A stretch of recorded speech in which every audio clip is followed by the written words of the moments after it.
Hello बच्चों, let's read this question.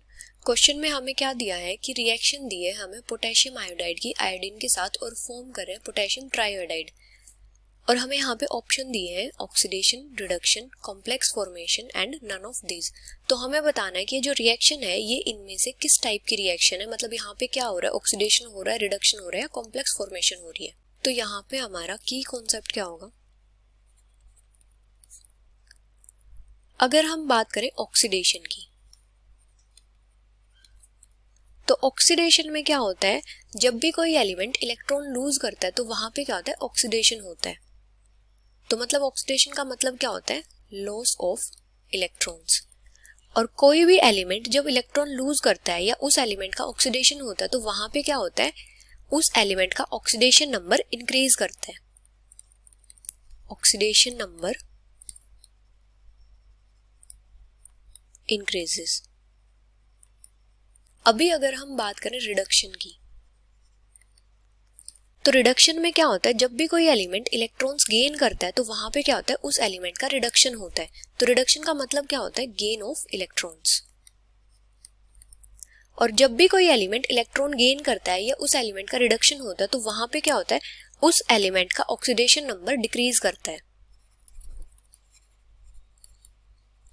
Oxidation number decreases. अभी अगर हम बात करें कॉम्प्लेक्स फॉर्मेशन की,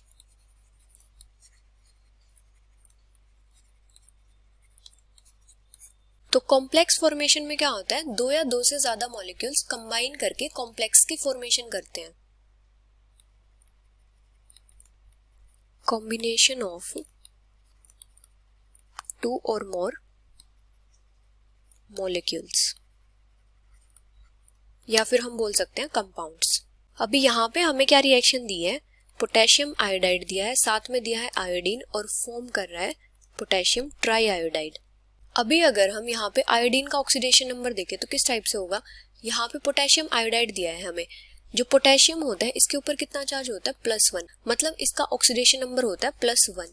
तो यहाँ पे जो आयोडीन है इसका ऑक्सीडेशन नंबर कितना हो जाएगा, अगर हम इसको x कंसिडर करें तो क्या हो जाएगा, 1 + x = 0, क्योंकि इसके ऊपर जो नेट चार्ज है वो कितना है, 0। किसी भी कंपाउंड के ऊपर जो नेट चार्ज होता है वो किसके इक्वल होता है, उस कंपाउंड में जो एटम्स या एलिमेंट्स प्रेजेंट है उनके ऊपर जो चार्ज है उनके एल्जेब्रिक सम के इक्वल। तो यहाँ पे जो आयोडीन है इसका ऑक्सीडेशन नंबर कितना हो जाएगा, -1। तो यहाँ पे आयोडीन का ऑक्सीडेशन नंबर है -1, यहाँ पे आयोडीन का ऑक्सीडेशन नंबर कितना है, 0। अभी अगर हम राइट साइड में चेक करते हैं तो यहाँ पे आयोडीन का ऑक्सीडेशन नंबर कितना होगा, अगर हम इसको x कंसिडर करें तो हमारे पास क्या हो जाएगा, जो पोटेशियम है इसके ऊपर +1 चार्ज होता है तो क्या हो जाएगा, 1+, और यहाँ पे जो आयोडीन है वो 3 है तो कितना हो जाएगा, 3x = 0। तो यहाँ पे हमारे पास जो आयोडीन है इसका ऑक्सीडेशन नंबर क्या हो जाएगा, 3x = -1, x = -1/3। तो यहाँ पे आयोडीन का ऑक्सीडेशन नंबर हो जाएगा -1/3। अभी यहाँ पे क्या हो रहा है, यहाँ पे आयोडीन का ऑक्सीडेशन नंबर है 0 और 0 से जा रहा है -1/3। तो यहाँ पे क्या हो रहा है, ऑक्सीडेशन नंबर डिक्रीज कर रहा है, तो इसका मतलब यहाँ पे क्या हो रहा है, रिडक्शन हो रहा है। अभी अगर हम बात करें पोटेशियम आयोडाइड की, तो यहाँ पे आयोडीन का ऑक्सीडेशन नंबर है -1 और -1 से -1/3 जा रहा है। तो इसका मतलब क्या हो रहा है कि जो ऑक्सीडेशन नंबर है वो इंक्रीज कर रहा है, स्लाइट इंक्रीज है लेकिन ऑक्सीडेशन नंबर इंक्रीज तो कर रहा है। इसका मतलब क्या होगा, यहाँ पे ऑक्सीडेशन हो रहा है। तो ये जो रिएक्शन है इसमें क्या हो रहा है, इसमें ऑक्सीडेशन भी हो रहा है और रिडक्शन भी हो रहा है। और यहाँ पे क्या हो रहा है, जो पोटेशियम आयोडाइड है ये आयोडीन के साथ कंबाइन करके पोटेशियम ट्राई आयोडाइड भी फॉर्म कर रहा है। तो इसका मतलब यहाँ पे क्या हो रहा है, कॉम्प्लेक्स फॉर्मेशन भी हो रही है।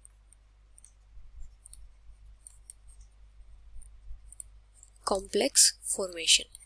तो ये जो हमारी रिएक्शन है इसमें क्या हो रहा है, ऑक्सीडेशन भी हो रहा है, रिडक्शन भी हो रहा है और कॉम्प्लेक्स फॉर्मेशन भी हो रही है। तो यहाँ पे हमारे जो करेक्ट ऑप्शंस होंगे वो कौन से होंगे, फर्स्ट, सेकंड और third. So the final answer is A, B and C. Hope you understood it well. Best of luck.